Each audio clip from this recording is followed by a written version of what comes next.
അഭിനയത്തിന്റെ ABCD പോലും അറിയാത്ത ആൾക്കാരെയൊക്കെ വിളിച്ച് ഇങ്ങനെ അവർ നല്ല നല്ല വേഷങ്ങളൊക്കെ കൊടുക്കുന്നുണ്ട്. അങ്ങനെ കൊടുക്കും. നമ്മൾ വിചാരിക്കും നമ്മൾ ഇത്രയും നാൾ ഈ ഫീൽഡിൽ നിന്ന് ഇത്രയും കഷ്ടപ്പെട്ടിട്ട് നമുക്കൊരു നല്ല റോള് തരുന്നില്ലല്ലോ ഇവര്. ഇടയ്ക്കൊരു കാര്യം ചോദിച്ചോട്ടെ, ഈ നല്ല റോളെന്ന് പറയുന്നത് നല്ല റോള് ചോദിച്ച് വിളിച്ചവര് ഇപ്പോഴത്തെ കാസ്റ്റിംഗ് കോച്ച് എന്ന് പറഞ്ഞാൽ പണ്ടത്തെ അഡ്ജസ്റ്റ്മെന്റ് എന്ന് പറയുന്ന പോലെ അങ്ങനെ തട്ടിക്കളഞ്ഞ ഏതെങ്കിലും കഥാപാത്രങ്ങളുണ്ടോ? ചേച്ചി വിളിച്ചിട്ട് ഇങ്ങനെ വേണം? സിനിമയും കാര്യങ്ങളൊക്കെ ഞാൻ കളഞ്ഞിട്ടുണ്ട്, സീരിയലും സിനിമയും കളഞ്ഞിട്ടുണ്ടല്ലേ, ഇല്ലെന്ന് പറയാൻ പറ്റത്തില്ല. ഒത്തിരി പോയിട്ടും അങ്ങനെ ഞങ്ങൾ കൂടുതൽ സംസാരിച്ച് വരുമ്പം ഞാൻ പറഞ്ഞ ഒരു 10 മിനിറ്റ് ഞാൻ അങ്ങോട്ട് വിളിക്കാന്ന് പറയും. അങ്ങനെ പറയുന്നു. ഞാൻ പറ്റില്ല ഒന്നും പറയത്തില്ല. ഞാൻ ഉടനെ പറഞ്ഞു ഞാനൊരു കാര്യം ചെയ്യാം, 10 മിനിറ്റ് ഞാൻ അങ്ങോട്ട് വിളിക്കാം. പിന്നെ എന്റെ ജന്മം ഞാൻ വിളിക്കത്തില്ല. ഇങ്ങോട്ട് വിളിക്കാറുണ്ടോ? ഇങ്ങോട്ട് വിളിച്ചാൽ എടുക്കത്തുമില്ല. പിന്നെ അത് ആവശ്യമില്ല, അതെനിക്ക് മനസ്സിലായി. കാരണം വെച്ചാൽ ഈ വിളിക്കുന്ന എന്തിനാണ്? നമുക്ക് ആവശ്യമില്ല. ഞാൻ സെറ്റിൽ നിന്ന് തിരിച്ചു പോന്നിട്ടുണ്ട്, ഒരു സിനിമയുടെ സെറ്റിൽ നിന്ന്. അവിടെ ചെന്ന് കഴിഞ്ഞപ്പോൾ ഇവരുടെ സ്വഭാവങ്ങളൊക്കെ മാറി. തുടങ്ങുന്നതിന്റെ സ്വഭാവങ്ങളൊക്കെ മാറി. അപ്പം അവർ തിരിച്ചു പോകും. അവിടെ ആവശ്യം എന്ന് വെച്ചാല് പള്ളിക്കൂട എന്നും പറഞ്ഞുകൊണ്ട് ഒരു 1.5 മണിക്കൂർ ഒരു ചെറിയ സിനിമ ആലപ്പുഴ നടന്നു. ആലപ്പുഴ. അപ്പൊ ഞാൻ ജീവൻ ടിവിയിൽ ഒരു പ്രോഗ്രാം ചെയ്ത തുടക്കക്കാരിയാണ് ഞാൻ. അന്ന് ജീവൻ ടിവിയിൽ ഒരു പ്രോഗ്രാം ചെയ്തുകൊണ്ടിരുന്ന സമയത്ത് എന്നെ പെട്ടെന്ന് വർക്കിന് വിളിച്ചു ആലപ്പുഴയിൽ. അന്ന് കുളപ്പള്ളി നീലി ചേച്ചിയൊക്കെ ഉണ്ട് അതിനകത്ത്.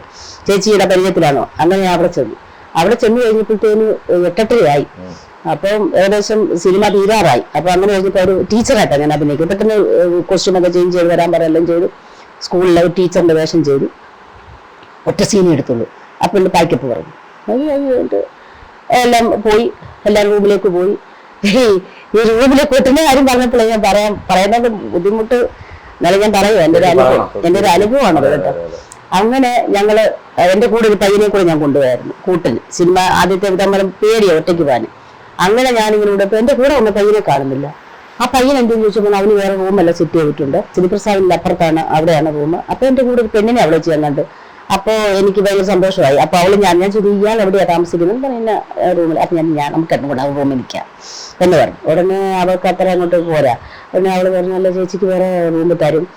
ഞാൻ പറഞ്ഞു ആയിക്കോട്ടെ, എനിക്ക് ഒറ്റയ്ക്ക് ഞാൻ താല്പര്യമില്ല, അതുകൊണ്ടാണ് പറഞ്ഞു. അങ്ങനെ അവിടെ ചെന്നപ്പം ഇവരെനിക്ക് വേറെ റൂം തരാന്ന് പറഞ്ഞപ്പോ ഞാൻ പറഞ്ഞു എനിക്ക് വേണ്ട, എനിക്ക് വേറെ റൂം വേണ്ട, ഞാൻ ഇദ്ദേഹത്തിന്റെ കൂടെ നിന്നോളാന്ന്. അപ്പൊ അങ്ങനെ ശരി വരാന്ന് പറഞ്ഞാൽ ആ റൂമിൽ കയറി ഞാൻ കുളിക്കാനൊക്കെ പോയിട്ട് ഇങ്ങനെ ഇറക്കി വന്നു കഴിഞ്ഞപ്പോൾ അവളവിടെ നിന്ന് ഇങ്ങനെ ഫുഡ് കഴിച്ചപ്പോൾ ഡോറിനാരോ തട്ടി. ഡോറിന് തട്ടിപ്പോൾ ഞാൻ ആരാടി?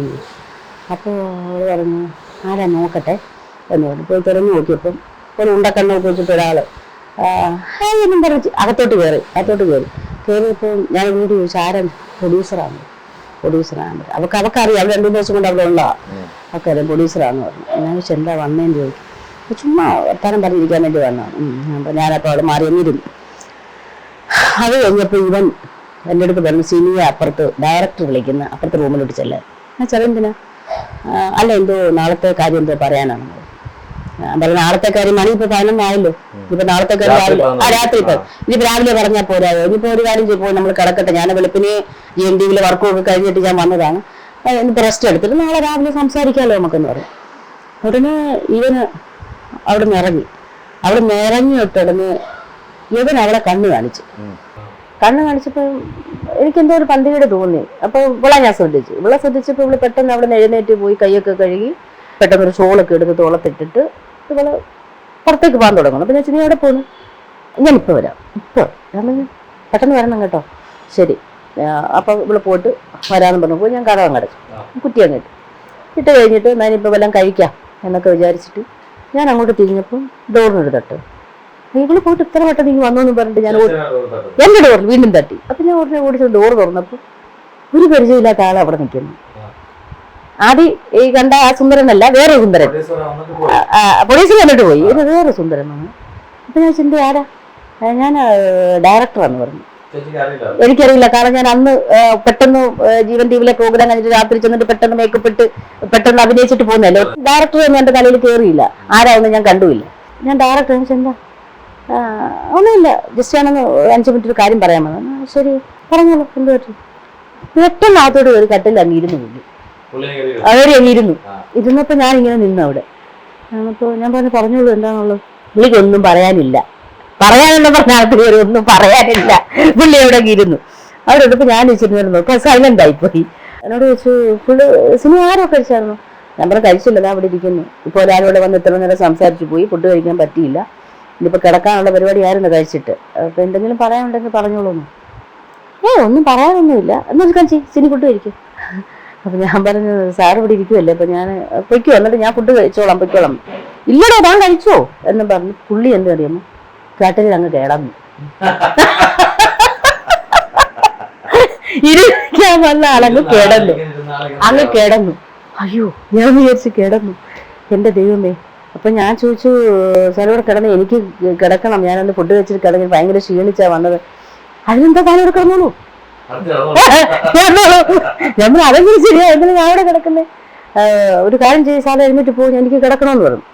തനിക്ക് ഞാൻ ഇവിടെ കിടക്കുന്നതുകൊണ്ട് വല്ല ശല്യമുണ്ടോ, ഞാൻ ഇവിടെയല്ലേ കിടക്കുന്നത്, തനിക്ക് ഇവിടെ കിടക്കാലോ.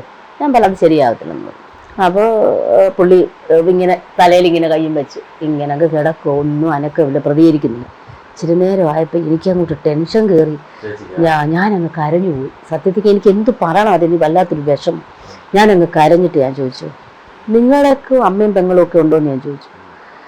നമ്മൾ വേറെന്തെങ്കിലും രീതിയിൽ പോകാനാണെങ്കിൽ ഇവിടെ വന്ന് ഈ മുഖത്ത് ചായം തേച്ച് അഭിനയിക്കേണ്ട ആവശ്യമൊന്നുമില്ല. ചെറിയ പേയ്മെൻറ്റിലാണ് നമ്മൾ അഭിനയിക്കാൻ വന്നിരിക്കുന്നത്. വേറെ രീതിയിൽ പോകണമെന്നുണ്ടെങ്കിൽ നല്ല പൈസ ഒക്കെ മേടിച്ച് ഊട്ടി കൊടൈക്കനാലൊക്കെ ഇങ്ങനെ ഒരുപാട് ആൾക്കാർ പോകുന്നവരൊക്കെ ഉണ്ട്, നമുക്ക് അവിടെ പോകാം. എനിക്ക് അതിനൊന്നും താല്പര്യമില്ല. ചെറിയ പൈസ, അന്ന് 2000 രൂപ കിട്ടുന്നു. ആ 2000 രൂപ എനിക്ക് 20,000 രൂപ ഒരാൾ തരുന്നതും, ഈ 2000 രൂപ എൻ്റെ പേയ്മെൻറ്റ് അന്ന് 2000 രൂപ എൻ്റെ കയ്യിൽ തരുന്നതും എനിക്ക് അഭിമാനം. 2000 രൂപ വാങ്ങുന്നതെന്ന് പറഞ്ഞു. എന്താണെന്നറിയോ, ഞാൻ ജോലി ചെയ്ത പൈസയാണ്. ഞാൻ മുഖത്ത് ചായം തേച്ച് ഞാൻ അഭിനയിക്കുന്നത് 2000 രൂപയാണ്. എനിക്ക് ഈ 1,00,000 രൂപയുടെ ഒരു സന്തോഷം അത് കിട്ടുന്നത്. അല്ല ചുമ്മാ വിചാരം 25,000 രൂപ 20,000 രൂപ അങ്ങോട്ട് തരാമെന്ന് പറഞ്ഞാൽ അത് വേറെ പൈസ അത് കിട്ടും. പക്ഷെ എനിക്ക് താല്പര്യമില്ല. അതുകൊണ്ട് നമ്മൾ അഭിനയിക്കാൻ വന്നതാണ്. അതുകൊണ്ട് പ്ലീസ് സാർ ഇവിടെ എഴുന്നേറ്റ് പോകാൻ പറഞ്ഞു. അല്ല ഇവൻ എന്തിനാ വന്നെന്നുള്ള എനിക്കറിയാമോ, അത് ഞാൻ കിടക്കൂ. അയ്യോ ശനിപ്രസാദേ ഇവിടെ കിടക്ക് എന്നൊക്കെ പറഞ്ഞ ആള് പിന്നെ അനക്കമില്ല കുറച്ചു നേരത്തേക്ക്. അപ്പൊ പുള്ളിക്ക് ഞാനിവിടെ നിൽപ്പാ, ഞാനിവിടെ കട്ടിലിൽ ഇവിടെ നിൽപ്പുണ്ട്, പുള്ളി കട്ടിലെ കിടപ്പുണ്ട്. പുള്ളി പെട്ട്, ഞാനും പെട്ട്. അവസാനം എനിക്കില്ല, അവളെ എന്റെ കയ്യിലെങ്ങാണം കിട്ടിയ തലകറങ്ങം കൊടുക്കാൻ തോന്നി. അവളൊഴിഞ്ഞ അവൻ മറ്റേ വിളിച്ചോണ്ട് പോയതാ. പിന്നീടാണ് ഞാൻ ചിന്തിക്കുന്നത്, ഇവൻ തന്ത്രപരമായിട്ട് ഇവളെ വിളിച്ചോണ്ട് പോയിട്ട് ഇവനെ ഇതിനകത്ത് വിടാൻ വേണ്ടിയായിരുന്നു. അവസാനം ഞാൻ ഭയങ്കരമായിട്ട് കരഞ്ഞു, ഭയങ്കര സങ്കടം തോന്നി. ഞാൻ ഈ എൻ്റെ കാര്യം തുറന്നു പറയുകയും ചെയ്തു. ഇതൊരു ശരിയായ നടപടിയല്ലെന്ന് ഞാൻ പറഞ്ഞു. നിങ്ങളുടെ വീട്ടിലും ഉണ്ടല്ലോ ആൾക്കാരൊക്കെ, ഇവരൊക്കെ ഇങ്ങനെ പോകുമ്പോൾ ഇങ്ങനെ അനുഭവം ഉണ്ടായി, നിങ്ങൾ എങ്ങനെ പ്രതികരിക്കുമെന്ന് ചോദിച്ചു. അങ്ങനെ ഞാൻ കിടക്കുന്നില്ല, ഞാൻ അവിടെ ഇങ്ങനെ നിന്നപ്പം പുള്ളി ഇങ്ങനെ കൈ വെച്ചിട്ട് എഴുന്നേറ്റിട്ട് പറയുക, സിനി നീ വാ ഇവിടെ കിടന്നു, ഞാൻ എന്താ പോകുന്നു, നമുക്ക് വേറെ ദിവസം കാണാം എന്നും പറഞ്ഞ് പുള്ളി കട്ടിലെ എഴുന്നേറ്റ് അങ്ങ് പോയി. ഡോറും വലിച്ചടച്ചിട്ടങ്ങ് പോയി. പുള്ളിക്ക് മനസ്സിലായി ഇതെന്തായാലും ട്രാക്കിൽ വീഴില്ലാന്ന്. കാരണം അതുപോലെ സംസാരിച്ചു പുള്ളിയോട്. സിനിമയല്ല, അതിന്റെ പേര് പള്ളിക്കൂടം.